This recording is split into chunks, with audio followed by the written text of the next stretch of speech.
All right, perfect. All right, thank you everyone for registering for tonight's Network Prospect webinar, Top Trends in Social Media 2020 edition with Daniel Lean of Hootsuite. My name is Daniel Adams. I'm the Economic Development Manager in the Business and Innovation team here at City of Prospect. I'll be the MC tonight. I'd like to give a quick shout out to Emma Gribble from our team, who's behind the scenes running all of the tech and keeping this thing moving this evening. We're thrilled to be hosting another Network Prospect webinar online and continue this new free online format for our seminars.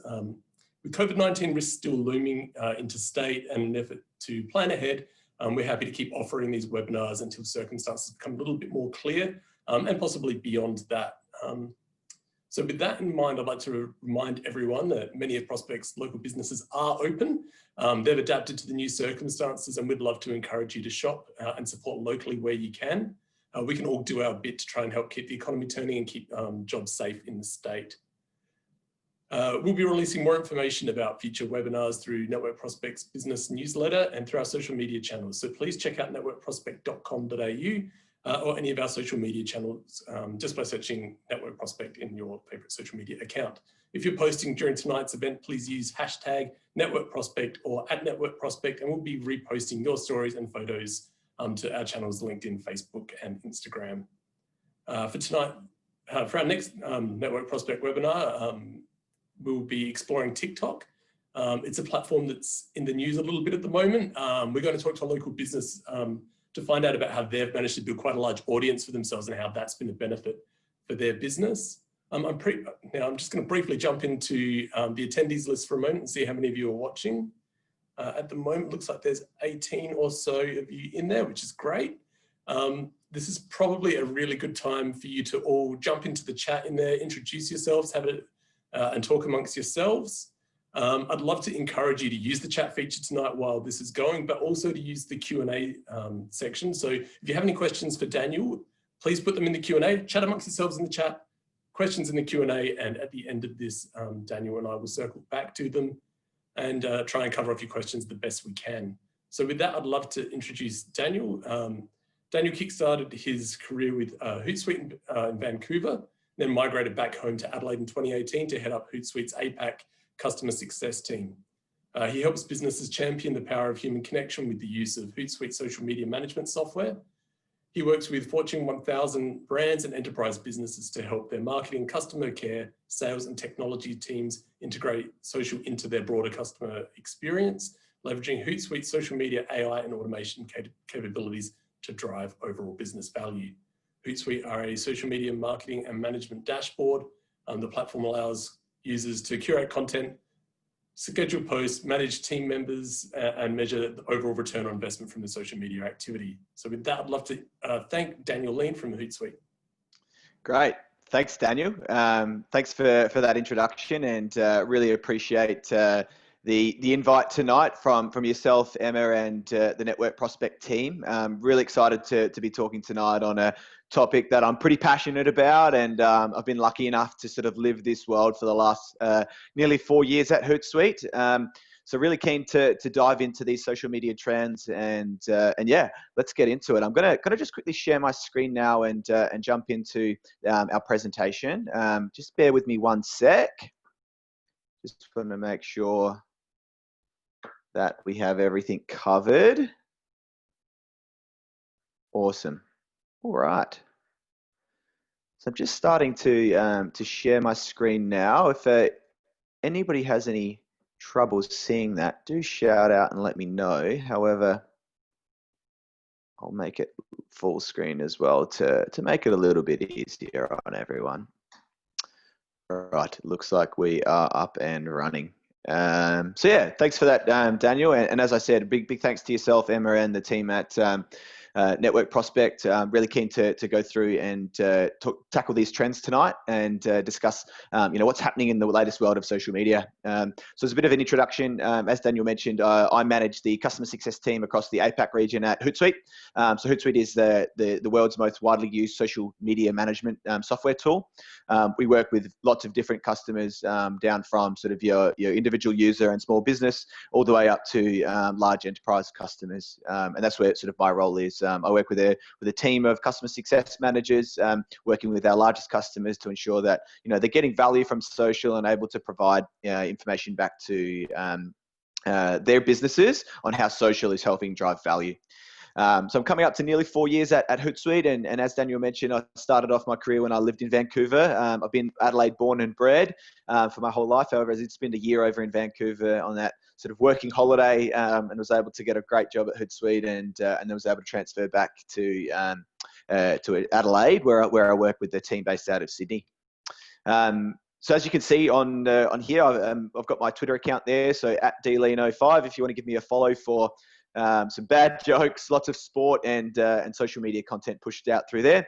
And it'd be great if you're interested to ask any further questions. You can find me on LinkedIn. Just search Daniel Lee, and you should be able to find myself. Happy to connect and answer questions on that as well. So as we get into the trends today, what I'm going to take you through is the top sort of 5 trends we've found for the year 2020 on social media. But first, I'd love to sort of talk about how we find and how do we get these trends? Where do they come from? And where do we find them? So we get them from various different areas, and one of the main areas is when we send out this global trend survey to all of our customer base. And this year we were able to have over 3,100 respondents from all across the globe talking about what are they doing on social media, what is working for them, and what are they looking to achieve for the next 12 months. We also do a ton of interviews with experts from various industry leaders, such as your Gartners, your Edelmans, your Deloittes, CMOs, and all of those sorts of things. So what we focus on here is a lot of research and putting these trends into action, and probably less focused on the new features that a social media network may put out for over the next 12 months. So we sort of want to get past that layer of the feature and focus and move more towards how consumers are utilizing these and what trends they're seeing in the market to help drive that business value. So a bit of a sneak peek.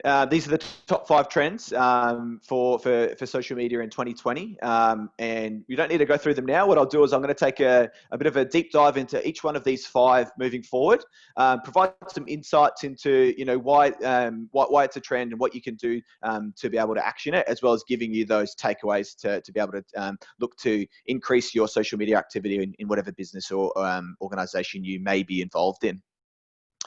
So we'll start with the first one. Which is a super interesting one I'm really passionate about, and that is having brands strike that balance between the public and private engagement on social media. So social media security and I guess general data security has been a big trend or a big topic of discussion over the past 12 months.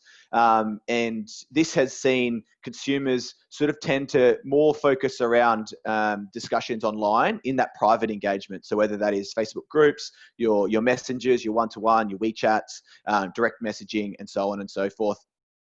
And as you can see from this quote from Mark Zuckerberg, we all know who he is. The future and what they're seeing of social and Facebook is private. Being able to have those private engagements with those people that you trust and those close networks of yours. You can see this by some of the releases from an Instagram perspective, where they released the close friends feature for stories. So instead of having to push your stories out to every follower that you have, you can curate that and see who receives those features. And LinkedIn is rolling out something very similar as well. So it's called Teammates, where you're able to share network and company updates to those that are a part of your workforce. So it's really starting to change the way and moving away from that traditional public feed that we're pushing content out and driving to more of that one-to-one engagement with between yourself and other consumers, or potentially yourself and other businesses as well.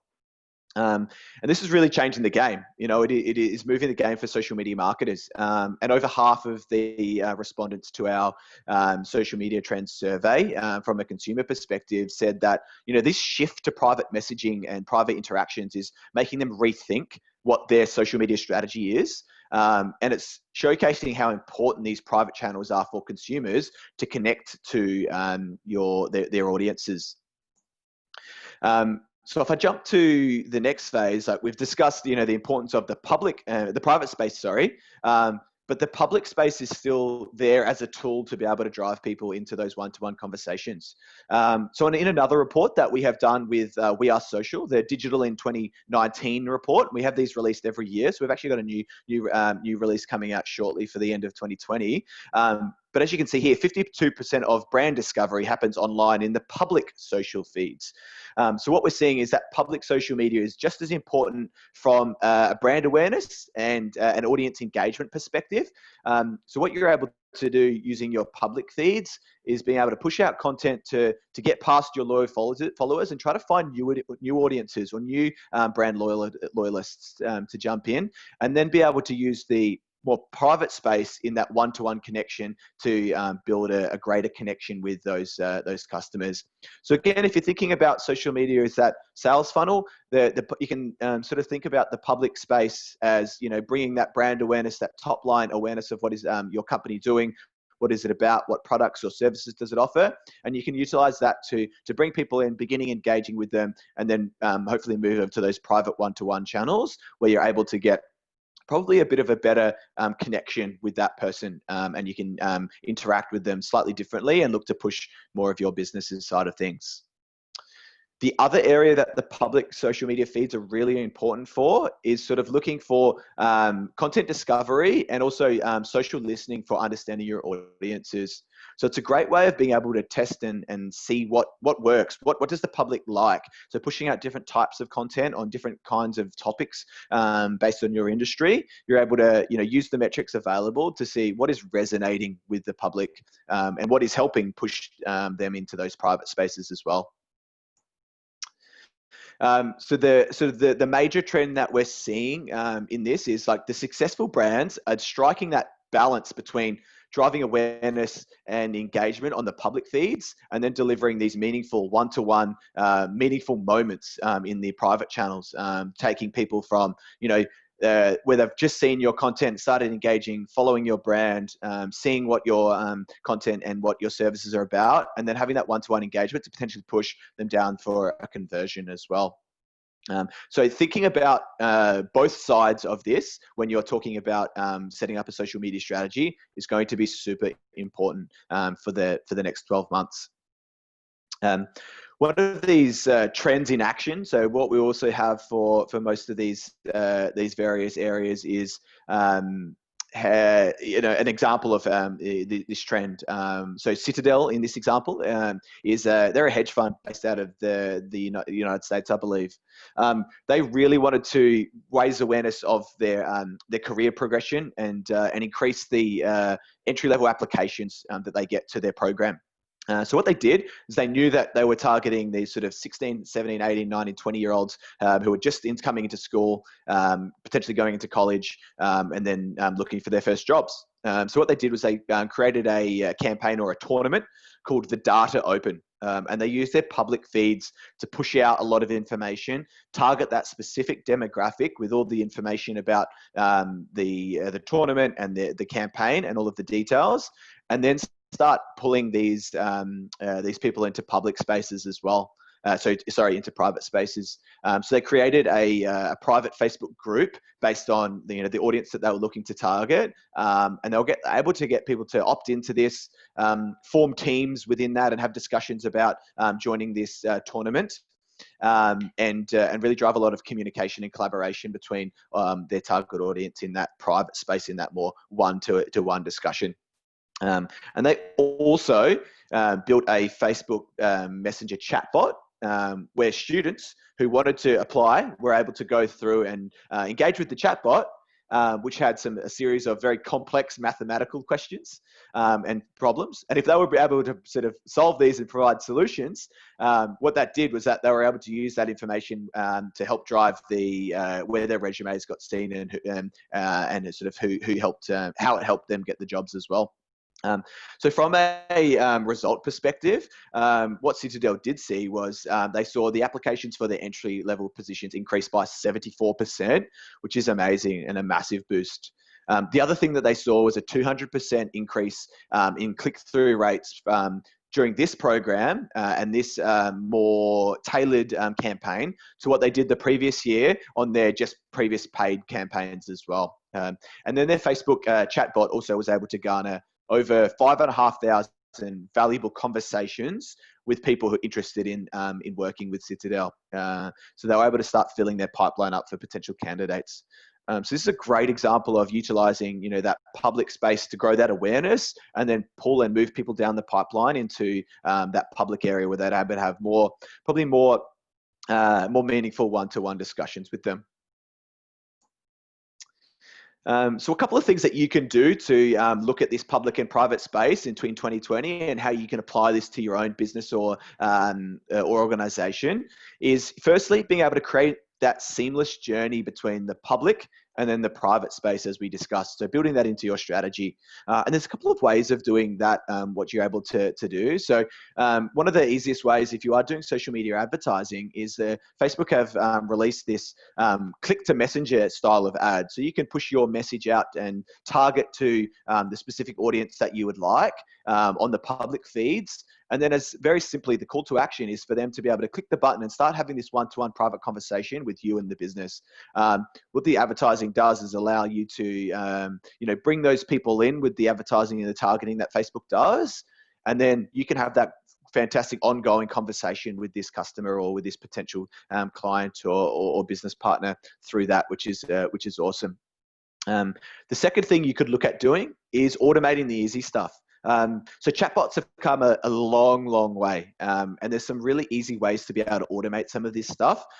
So within Facebook, within the ad that I just spoke about, you can actually set up specific questions that the person engaging can be automatically asked by your chatbot. There's easy autoresponders you can add in on the Facebook at a native level. And then also there's a ton of different chatbot providers out there that allow you to provide a chatbot instance on a very basic level without any coding, without any difficulty, generally at quite a low cost to help you ease the load if you're receiving a ton of inbound messages on social media. And then finally is respecting that function and the nuances of the private channel. So we've all seen it. The native and the public channels on social media, whether that's Instagram, Twitter, Facebook, it's so noisy out there. There's so much content, there's so much stuff. If somebody comes to you in that private one-to-one channel, have that more personalized relationship or discussion with them. That's what they've come to you for. That's what they're looking for. They don't want to be caught up in the noise and the different things that are going on in the public space. Sorry, it's a great chance for you to build that better relationship with the customer as well. So that's the first trend. I'm just going to take a quick drink before we jump on to the second one. But again, as a reminder, if you do have any questions on that first trend, pop them into the Q&A section. And then Daniel and I will be able to hit them up and answer them as we get towards the end.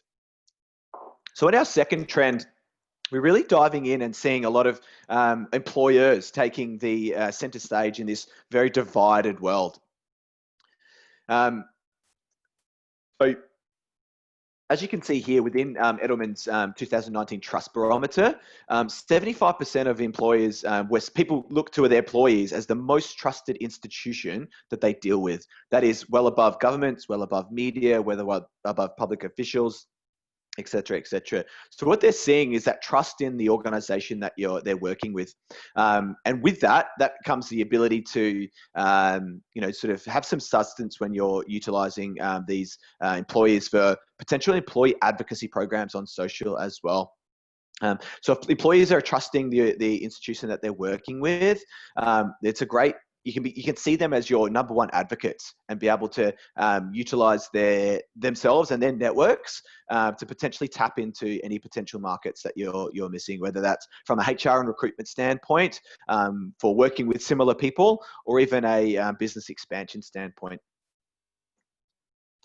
Some of the things that you can, some of the perks of being able to have this purpose and this drive and this employee engagement through social media is higher market share gains. And so what we see is companies that show a strong purpose on social and are able to utilize their employees to help share the word of what is happening on the organization. What are their values? What is happening from a product or a services release? They're able to see 3 times faster growth across their revenue. And what it also does is it builds that internal culture of trust. So where we see some really great examples of, obviously, there's a lot going on in the world in the last 6 or so months. You've seen some really great examples of CEOs or heads of organizations coming out on social and really drawing a line in the sand of what their business stands for. And then that allows employees to really gather behind that on social and really spread the message out there. A fantastic example of that is Patagonia. So Patagonia, obviously, a pretty well-known brand, and they are very socially progressive with what they would like to do across their employees. So this is a post from LinkedIn. As you can see, if you sort of zoom in a little bit, or if not, I'll talk through the stats for you. But this post has over 75,000 reactions on LinkedIn and nearly 2,000 comments. So what it was discussing was an employee who's coming back from maternity leave and was just so thankful for the support and the benefits that they received from Patagonia, and heaping a ton of praise on the way that they handle those kind of situations, and they're able to support staff through a variety of things. And that is one of the, clear example of why Patagonia has a 100% retention rate on staff who are coming back from maternity leave. They provide a ton of support, and that is so well received internally. But it's also a great example of a company's external voice, what they're sort of telling the public that they like to do, being I guess ticked off by someone from the internal voice. So it's an internal employee coming out and saying, yeah, they didn't just talk the talk. Patagonia actually walk the walk when it comes to saying that they put their employees first. And social media is a great way to be able to put this kind of information and this culture onto the employees, so they can share the great work that is happening at the various at the various companies or the organizations from there. So a couple of things to think about when you're if you're looking to employ something like this in 2020 at your organization.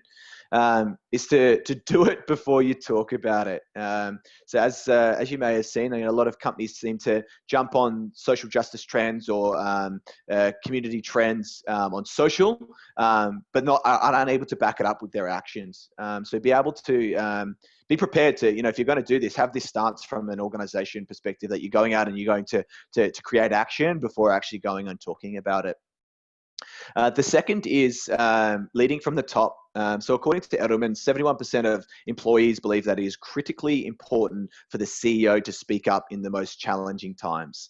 We've obviously seen that a ton recently. And if you're able to have a CEO or an executive team that is leading from the top and utilizing social for this, it's a great way to be able to have that conversation to show, hey, our leaders really care. Our leaders are showing that social media is an important communication tool for us to be able to have that discussion at the same time. On the other hand, if you are going to, put yourself out there as a business and have a strong stance on something, there's going to be people that really enjoy that. But in today's unfortunately divided world, you're probably going to get some detractors. So what you'd want to have is a strong protection plan in place to how to be able with how to deal with potential negative backlash or being receiving a ton of inbound comments or messaging based on any sort of company messaging that you are putting out. And then finally, make your employees these advocates that we've been talking about, and make it a business priority.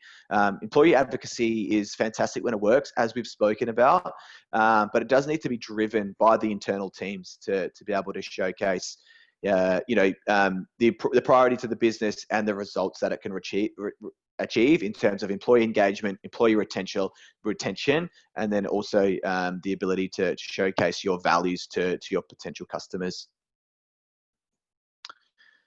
So that is the second one. And again, I'm just going to take a quick break before we jump into the next trend, where we talk about TikTok. And as Daniel mentioned, it sounds like they're going to be diving deeper into that topic in the next webinar. So hopefully some of this information will be quite interesting, and we can go from there. So for our third trend, we're going to talk about how TikTok is shaking up the status quo.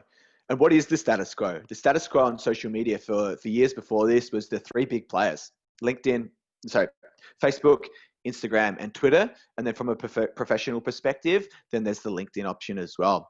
We've seen a couple of sort of niche markets from Snapchat popping up. Obviously, Pinterest has a pretty niche and strong following. Reddit is quite interesting. But the one that has really taken us by storm recently has been TikTok. Something that I'm on personally to view. I don't actually make content. I'm not that creative, and we'll get into some of that stuff later on. But it's a very interesting, trend that we're seeing pop up. And a lot of people are coming to ask. A lot of our customers are coming to ask our team and myself, like, should we be on TikTok? What is going on there? What is what are you seeing from that standpoint? So let's dive into a little bit of that information now as well.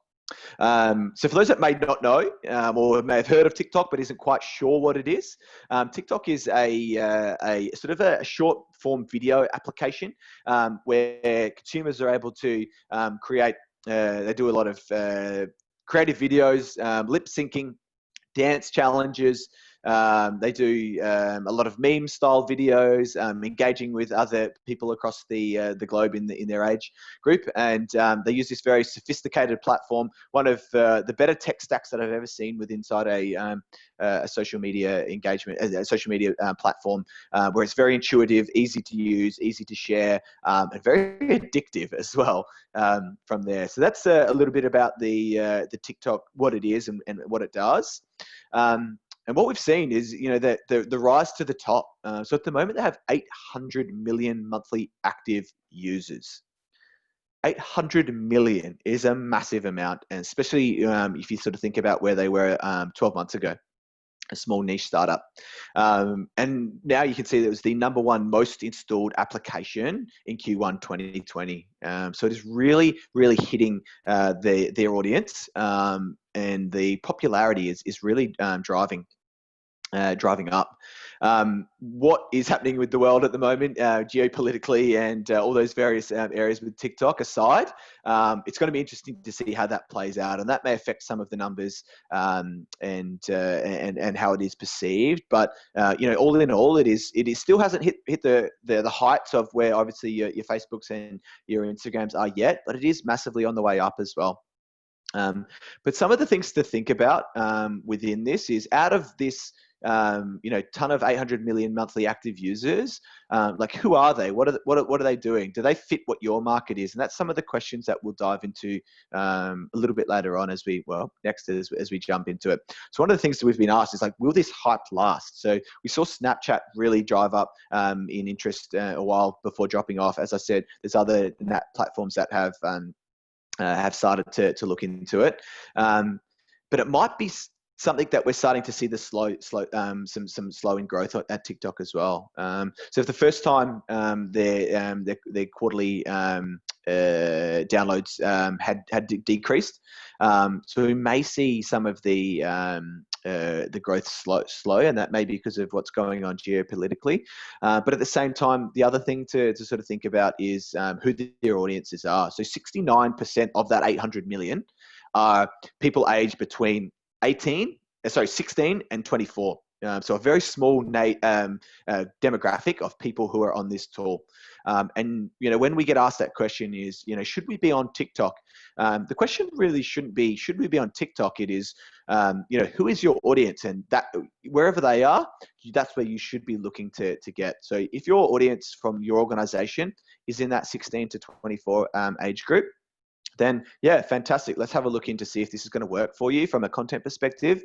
If not, there's probably other areas that you can get better ROI from your social media. So one of the things that TikTok does see a lot is the growth in I guess people going in and testing this tool out for the first time, and then potentially moving off from there if they don't fit what their sort of the age demographics are. We're seeing a lot of majority of that concentrated between that 16 to 24 bracket. The other thing to sort of be aware of is, what other companies may be doing to sort of combat the popularity of TikTok. And one of the probably most famous examples of looking at a competitor product and then making something similar is Facebook, and in this case, Instagram. So obviously, Instagram stories launched off of the back of the popularity and the usage of Snapchat stories, and being able to post that content out to all of the short form video content out to everybody on your pages, which has been super successful on the Instagram front as well. And what they've done is they've also just released this product called Reels. So Instagram Reels, which is very similar to TikTok in the ability to edit videos, to add video, add music, to add various other areas, to try to engage your audience on that front. So something to keep an eye out is, does this product feature release from Instagram take away market share from TikTok? And if so, is Instagram still going to be the #1 channel for those sort of short-term videos? Interesting to play out. Probably too early to tell. This is back in November 19 when they released a Reels just in Brazil, and now it's starting to spread out across the globe. So another very interesting area to look at if you're thinking, what is going to engage our markets from there. So what you can start utilizing TikTok for, if you don't want to jump into the content creation and targeting your audience with your branded content, is it can offer some really valuable insights that we can utilize for strategies for targeting this next generation on social. So as I mentioned, with the demographic who is on TikTok, and these are the people that are creating content. What are they engaging with? What are they liking? What are they seeing? What trends are coming out of this? If you're interested in marketing to these people, whether it's now, whether that's in 5 to 10 years, you can utilize TikTok to see, what do people like to see?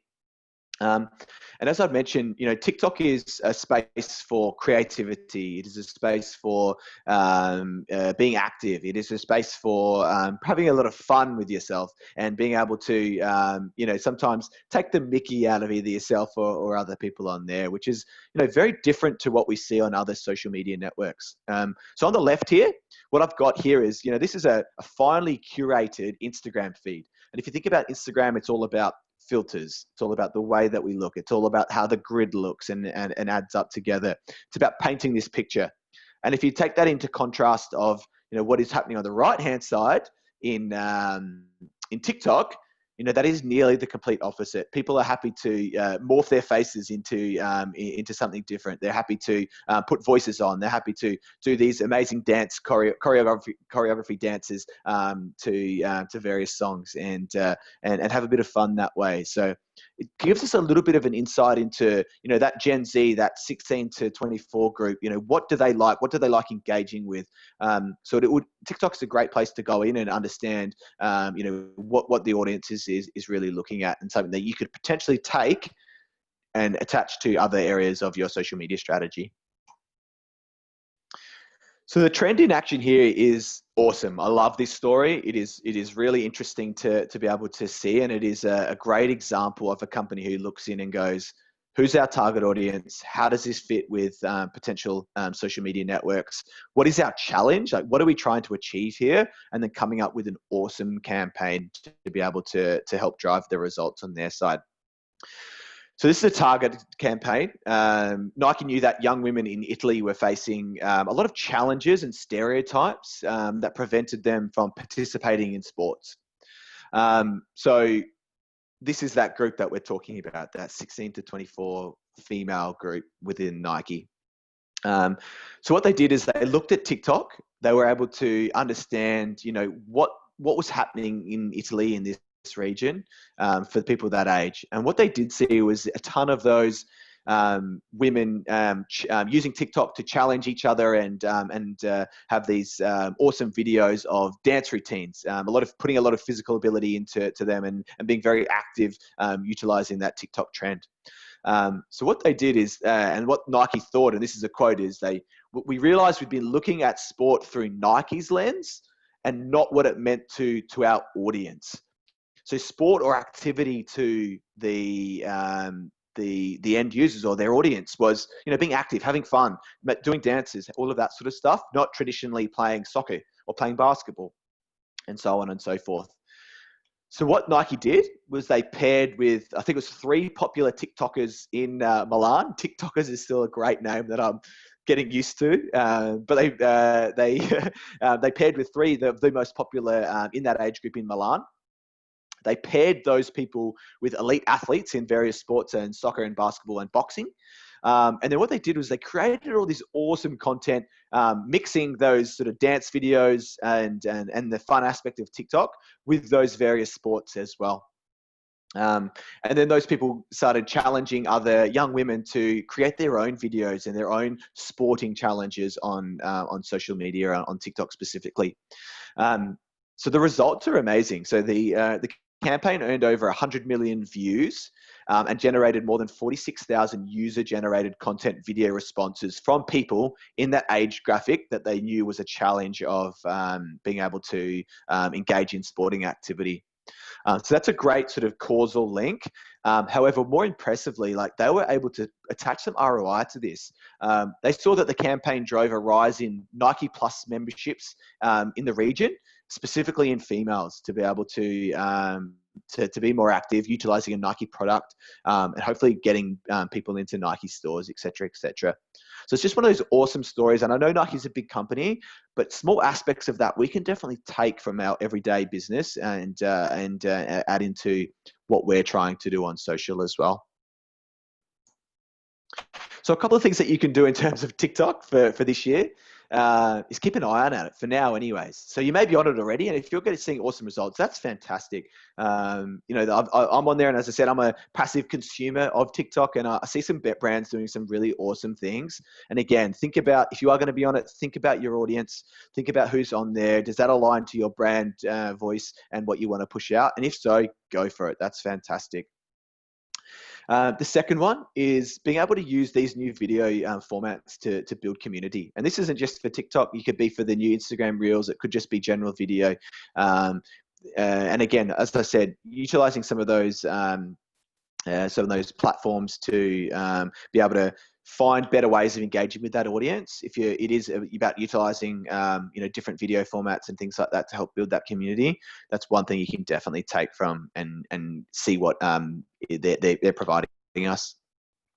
And then finally, is experiment on these niche platforms again. So we know that TikTok has this very targeted niche audience, and as I've spoken about before today, there's others involved in that as well. So Snapchat. They're still seeing an increase in active users. So is Pinterest. Pinterest have an amazingly niche audience. However, they're so engaged and they're so active. If you fit that audience, you're going to see some great results. Reddit is one that we're seeing a lot of. People don't see that as a social network as such, but there's this ton of information in there. So whether you want to use it as more of a social listening and information gathering, go in there, seeing what people are saying about your brand. What are the discussion points? Could you utilize any questions or commonly asked questions or information that your customers are saying about on Reddit? Could you repurpose that into a campaign to push out to help ask these questions as well, or those sorts of things? And then on LinkedIn as well, as we mentioned, the growth in popularity there is massive, and 25% of that audience that you can target is in that same 18 to 24 landscape as well. So definitely think about that if you have an offering from a LinkedIn perspective. So that's our third trend. TikTok's a super interesting one. Again, I'll probably spend half an hour on it tonight, just scrolling through, looking at the funny videos and really enjoying it. But definitely something to think about for your marketing strategy for 2020 and 2021. Again, I'm just going to take a quick pause and have a drink. I've obviously been talking for a little bit of time now, but again, if you've got any questions, pop them into the Q&A. We'll make sure to to answer them at the end, and really keen to dive a little bit deeper into any of these that you may want to see as well. Sorry, just jumped ahead a little bit. So our fourth trend, this is one that hits really close to home because it is a lot of the discussion points that we have with our customers at Hootsuite, is that social media marketing and performance marketing are starting to collide. They're starting to hit each other and become one, which is super interesting. At the same time, there's a lot of different changes that are occurring in that space. So the role of that social media or social marketer is changing. So a lot of the engagement metrics that we're seeing are disappearing, with Instagram and Facebook taking away the likes that everyone can see. Organic reach is declining rapidly. It is becoming much more of a pay-to-play space, and the more money we put in, the more pressure that we're seeing from executives, CMOs, from everyday businesses, small to medium businesses. If you're putting dollars into something, there's that pressure to create and deliver an ROI on that. So something we haven't seen for quite a while on the social media space at the same time. From our social trends survey, we can see that 44% of senior marketers cite driving conversions as their top priority or outcome for social in 2020. So not brand awareness, not engagement, is that further down the funnel activities of actually driving conversions. And conversions mean a lot of different things to a lot of different organizations. Obviously, it might be converting a lead. It might be getting an e-commerce sale. It might be getting someone to download a white paper. From a government perspective, it might be getting someone to consume the content that they're pushing out to advise them of what is happening, or it might be changing behaviors as well. So that's a massive change from what we've seen previously, and it showcases this shift towards that more performance marketing to that delivers that ROI that we've been speaking about, that executives also want from social media. This is where we're seeing that brand and then that performance collide and really come to one. And we've got some really interesting, and a really interesting example at the end of this. So if we think about brand again, we're talking about that top level awareness, the advocacy of your brand, people understanding who you are as a business, what you do, what you stand for, having that more emotive content to draw people to. And then there's obviously the performance side, which is probably a little bit of that quicker win. It's an action, trying to get people to click through to the website to download something. It generally will include advertising, so paid budget behind it, and generally it's probably more rational content. So it's more sort of progressive in the fact that it's click through to download X or click through to purchase Y, instead of more of that emotional content on the brand side. So businesses need to have both of these to succeed. From a brand perspective, we know that being able to track the performance of this it's a long game. We want people to know who we are and have that repeat business for customers. And we're only going to be able to do that by staying front of mind. But at the same time, we need to be able to drive performance and drive action and drive conversions on a regular basis. So this is where these two start playing one together. And this leads to the role of the social media marketer. And now that they have to do all of this stuff together. So, we have people in the role that are asked to be community managers. So engaging in that one-to-one platform and discussions, as we spoke about that first trend. Or looking at being creative storytellers, as we spoke about in the TikTok trend, as well as being nuanced in paid social media to be able to drive these conversions, and then really analyze that data to showcase what is working, what is the ROI, so we can feed these reports up to the business to show social is a great driver for our business value. So these are various different roles that are often asked to be done by one person at the moment. So quite interesting, and a lot of the times we're seeing people bring these people back in-house. So before, we may have seen a lot of agencies running paid social media. We're starting to see some of that come in-house, or it might be on the creative side where we're getting agencies. One of the things we are seeing is more of an in-house approach to this. And as I mentioned, this is making social media start build out that holistic skill sets that can drive both the short-term conversions on the performance marketing, and then have that long-term strategy behind that to build the brand and have that ongoing success. which is obviously important to everybody along the way. So this trend in action, and as I mentioned, I just need to take a quick breath and a quick drink before I jump into this one, as I think I'm starting to lose my voice.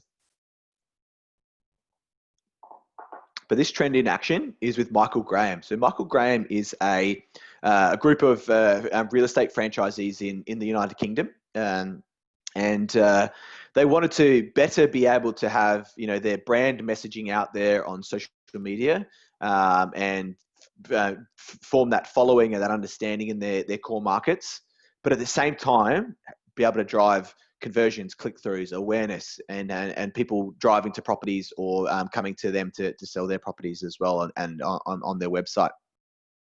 So what they were using is they're using an outside agency for just your basic social media management, for pushing out content and being able to have those campaigns run. But they're actually doing advertising in-house. And what they saw was there was often a disconnect between some of the advertising messaging that they were talking about and the messaging that was put out from a brand perspective, from a campaign perspective, and that wasn't driving the results that they were looking for. So what they did was they were able to form an internal team that covered both your brand and your organic social media messaging content, as well as that paid activity on social. And then what this really allowed them to do was, unite the two types of content, making sure that they're pushing out similar messaging to the various target audiences that they're seeing, using the data from both paid and organic together as well to see what is working and what is being able to see. It had that blended skill set within the team of the performance marketing and then the brand marketing, and had the best of both worlds together, which is fantastic. So the outcome of this was that social media has now become Michael Graham's #1 communication platform. So everything that they communicate to their customers firstly goes out through social media.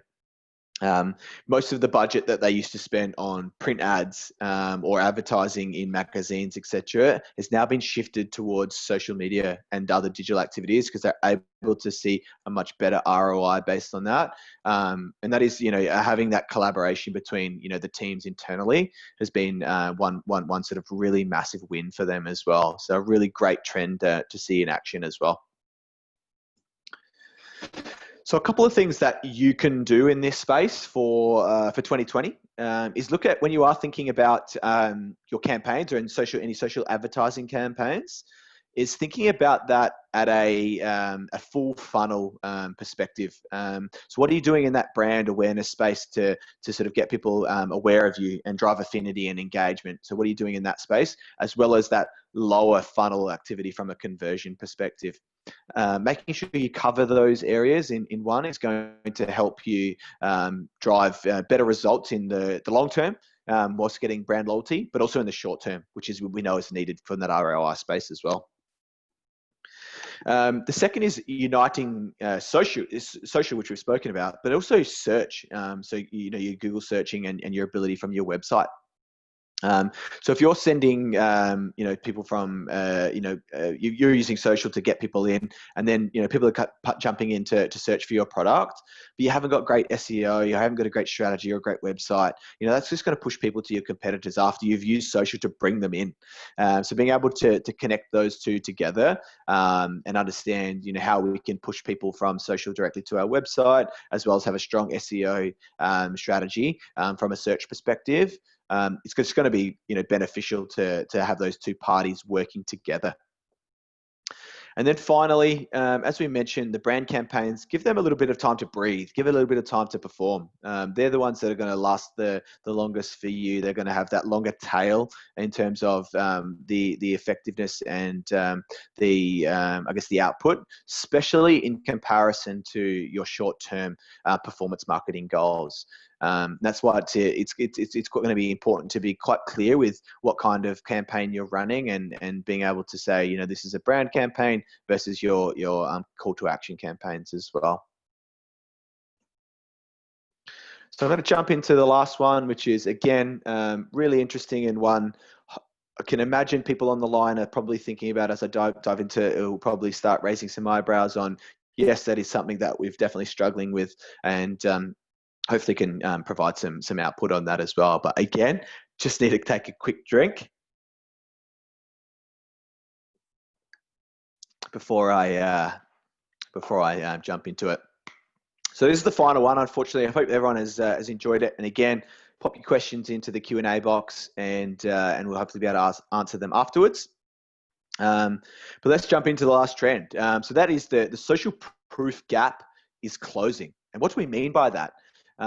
So that is the ability to showcase that ROI, or that social proof that social is working. That is definitely closing. We're able to start building better ways of doing this, but some people still find this is a massive challenge. But why? Why is ROI and measurement still such a challenge? All of the advertising platforms, social media network platforms out there are providing so many different metrics. We should be able to do it, right? But it is much harder than that. Social network and ad platforms are, providing these attribution models, which we've seen and have improved, which is one step there, but it's definitely not going to take us all the way. Social commerce features have really bridged the top and the bottom of the sales funnels, as we mentioned before. So being able to showcase, how a brand campaign is, keeping people interested, and then making a purchase on that long tail down the end. And as I mentioned, those social markets have access to more data than ever before, which you think is great, but then it's sometimes you get sort of overload with data. What means what can I showcase that is really helping us? And that's where this ROI measurement comes in super important.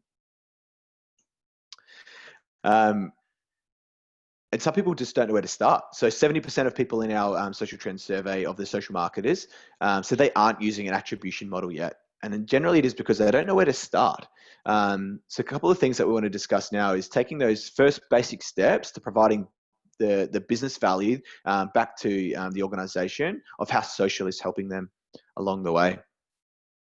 So there's no perfect method of an attribution model or ROI measuring, but something is going to be better than nothing. So if you don't have anything in place yet, start with something. And there's a couple of things that we can look at here. So within our trends, some of the things that we've seen, so when we were within our survey, organizations that were either very confident or extremely confident in measuring social ROI, they have these three key traits in common. And this is where, if you don't have anywhere to start, this is one place that you can start as well. So the first thing they do is they unite social data with other channels for this holistic view. So often we see social media as, it is put to the side. It is a social person or a social team running that. They're not connected to the rest of the business. People don't always understand what they do and why they do it. And the first step that you can do to be able to showcase the value is bring that social data in and sit it next to other pieces of information. It might be your sales data. It might be your web data. It might be your CRM system. It might be your email marketing data.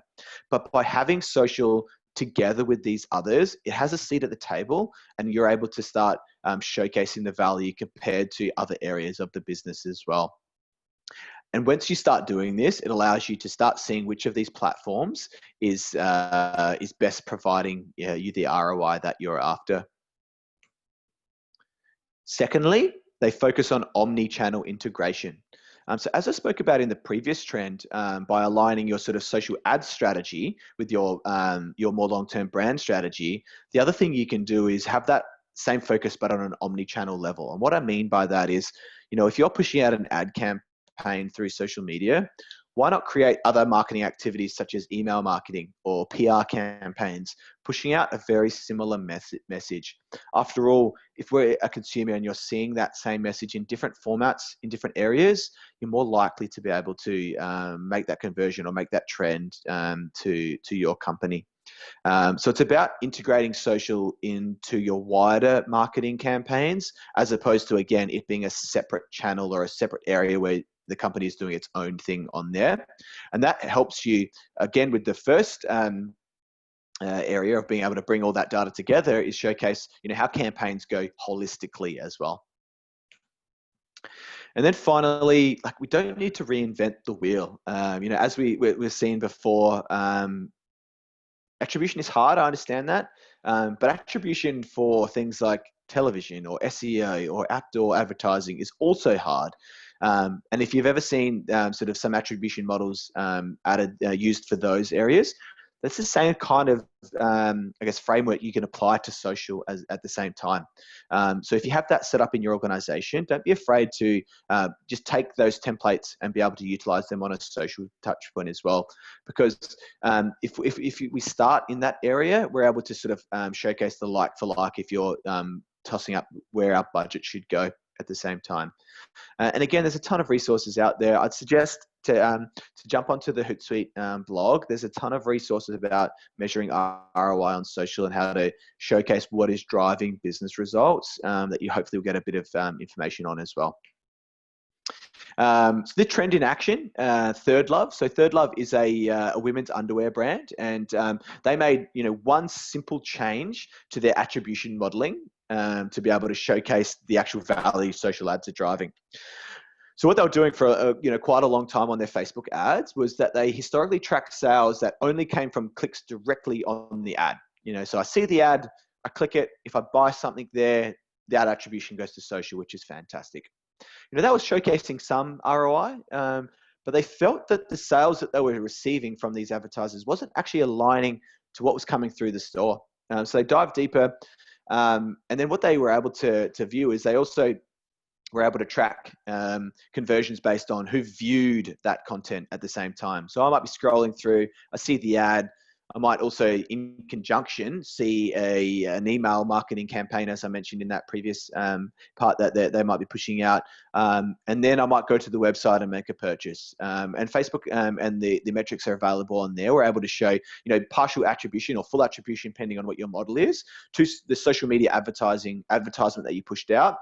Whilst the person didn't, click directly on it and make the purchase, they were able to show that brand awareness and drive back to that. So that one simple change to the way they were measuring attribution lowered their cost per acquisition by 2 times. So essentially being able to sell these things for half the price from a Facebook perspective.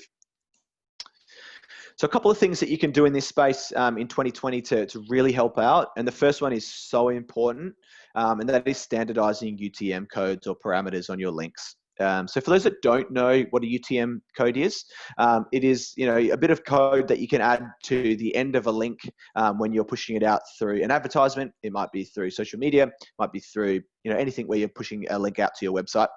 What that does is allows you to track exactly who clicks on those links and what the actions they take when they go to the website through Google Analytics.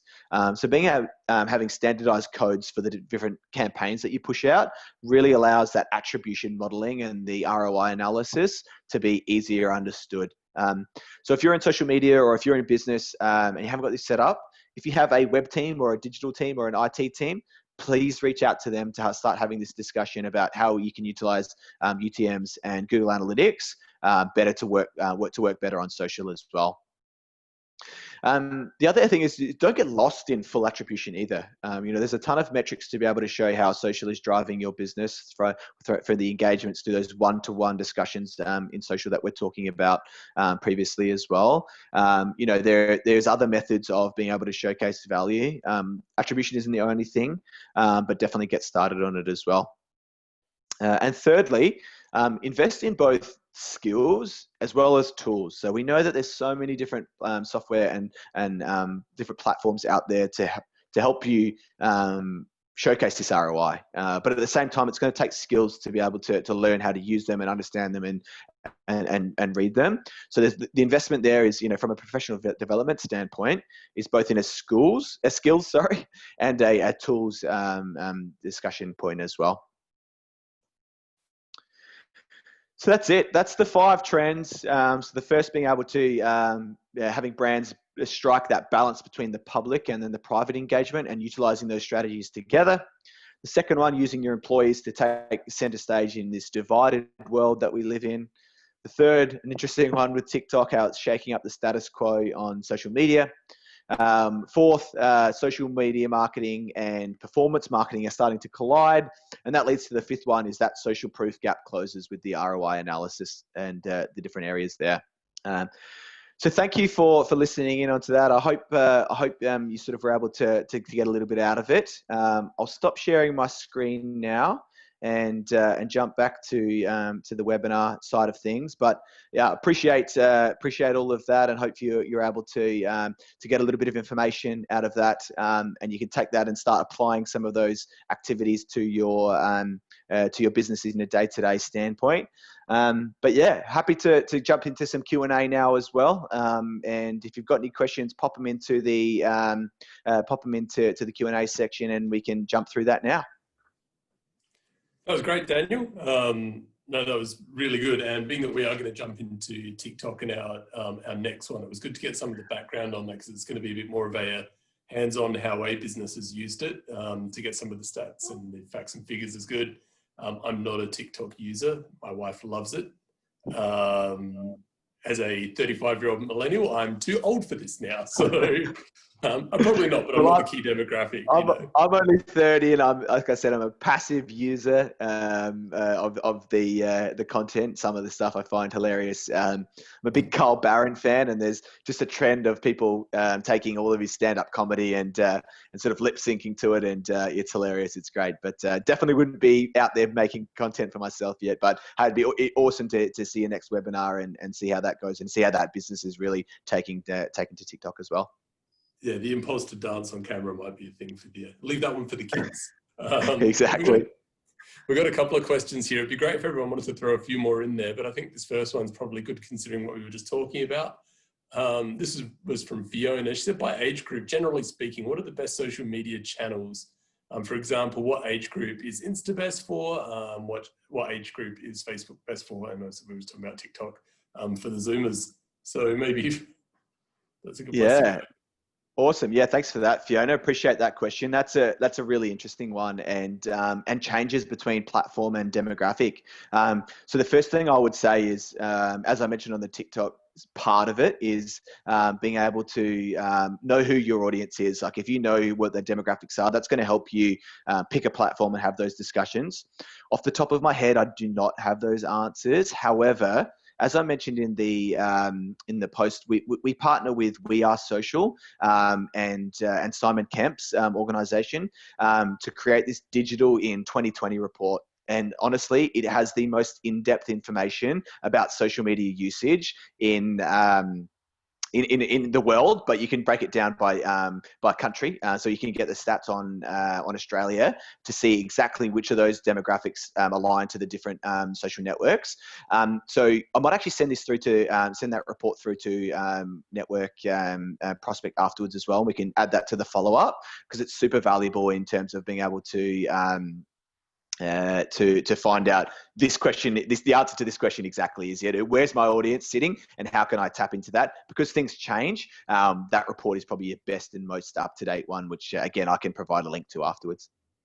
No worries, we'll happily share that to everyone when you'll sign, when you'll got your ticket, we get an email list, so we'll share that afterwards. We'll also send around a copy of this video as well, which we'll put on YouTube if as a private link, so everyone can go back and double check if they want. Just as a follow-up to that, Carol asked, you said another one was coming out soon. Do you know when we can expect that? Yeah, honestly, I think we might have actually released the Q3 version within the last 2 weeks. So that will be the one that I'll send through as the most updated one, Carol. And yeah, you should be able to read that, because we get those quarterly Q1, Q2. Well, Q1 is generally the big release for the year, and then updating Q2 and Q3, and then we start working on next year. So this will be the last one for the year, and then we'll release the big one for next year as well. But yeah, a ton of data in there, which is awesome. Cool. The next question we got was from Melinda. She said, I've noticed that my posts on Facebook have suddenly dropped in the amount of engagement that I've had over the last few weeks. Do you know if there's been any major changes in sort of the algorithms and things like that in the back end?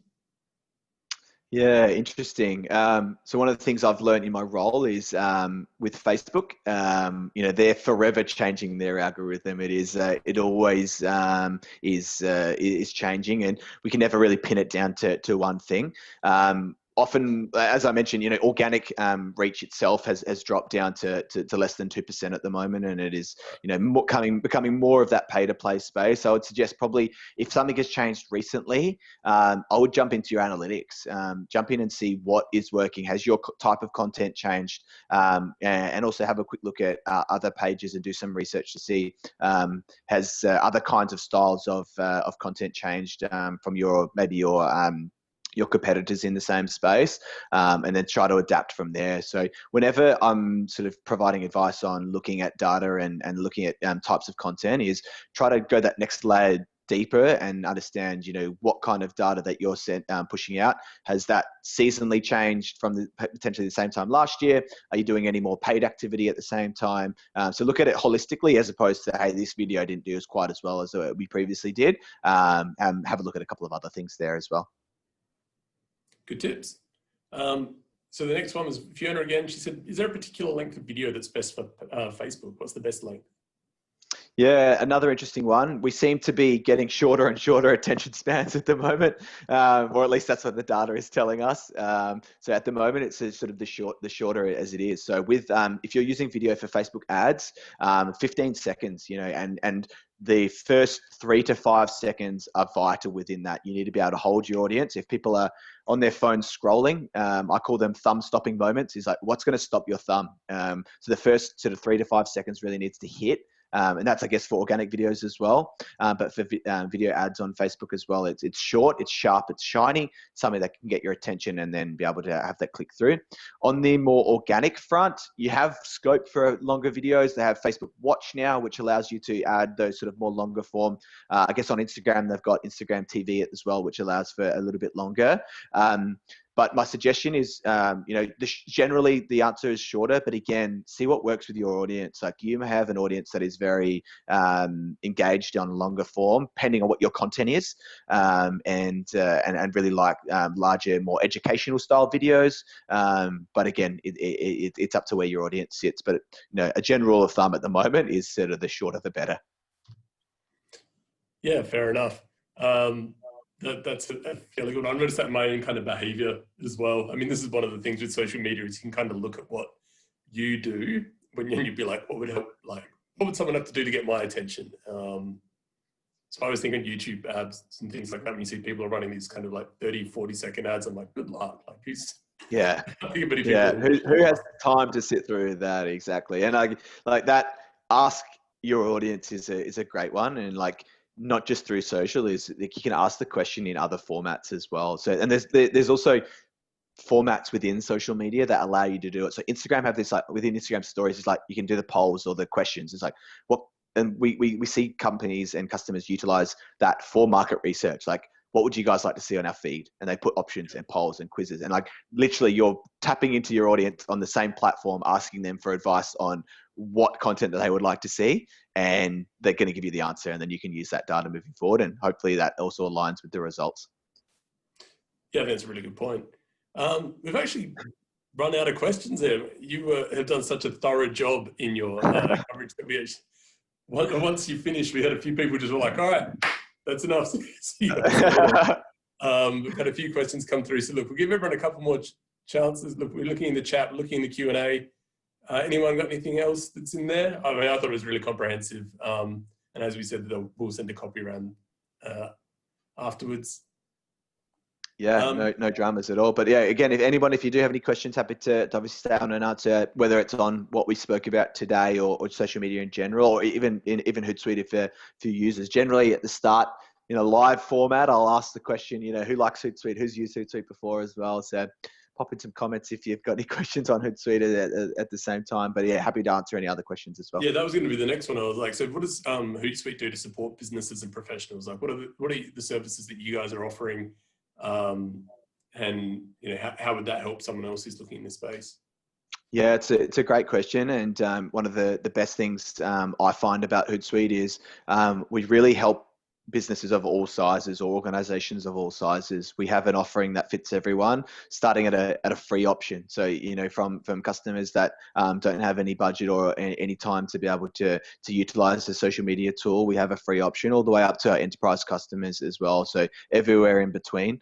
In the follow-up that I'll send out, I'll send out a link to those different various plans. But in short, Hootsuite is a social media management platform that allows you to really connect with your customers on the various social media platforms in the one location. And that can start from being able to create and craft your campaigns, to publishing campaigns, to being able to engage with your audience through the one dashboard, and then onto reporting as well. So having that all-encompassing social media tool in the one space is something that that we thrive in, and we've been the market leader for the last sort of 10 years. And there's, as I said, like, we have various offerings for all different sizes of businesses, and I think we hit 18 million users earlier this year. So a lot of different people are utilizing our tool from, again, all different kinds of businesses as well. So everyone sort of seems to be able to get the value, and it's about finding what your needs are, and then being able to match that to the various plans that we have. So if you're either a Hootsuite user or a fan, or if you haven't heard of us before, definitely jump in and have a look to see a lot of the things that we spoke about today in the form of the content creation, the engagement in that personal and public space, some of the reporting pieces, that a lot of that can be done through Hootsuite. So yeah, definitely have a look. This one's actually come from Emma. She's sent this through, and I think this is a good point. Are you guys seeing any difference in trends as a result of COVID? So, I mean, I guess that you guys are seeing some of the reporting on that. What's that looking like? And is there anything that people who are watching tonight could possibly learn from what you guys are picking up so far? Yeah, it's like, for me, what we've seen with our customers is really shone a light on the importance of social media within a strategy for communications to customers. Like, if you think about all of the different changes that have been happening from a government space, and then how that funnels down to organizations like gyms, restaurants, pubs, like, how are they communicating these changes to their audiences? And at the moment, social's the number one way to go. And like, for years, CTOs and technology people have been trying to push digital transformation on organizations.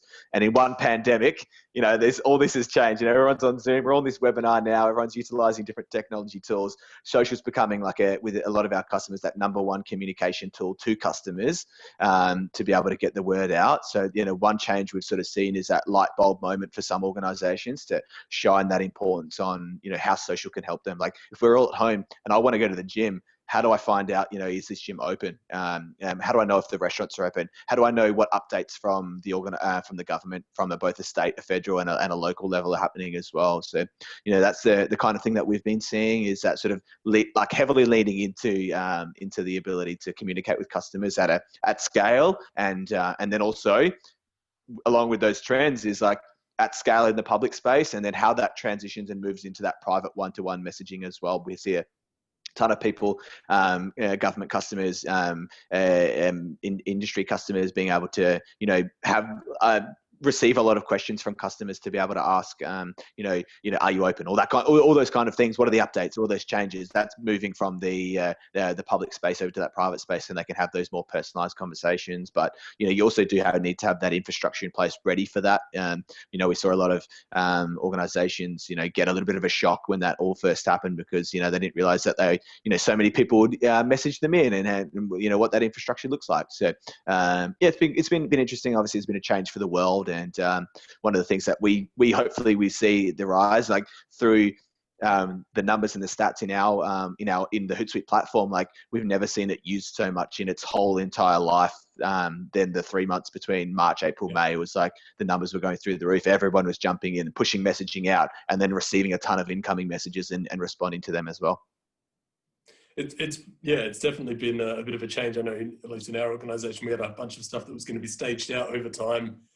That time scale got brought back down to, weeks, days and weeks for the IT guys here, pulling their hair out, trying to get things on top of it. But, it's been good. It's really, it's been very good in terms of that sort of, digital transformation stuff. Yeah, for sure. Yeah.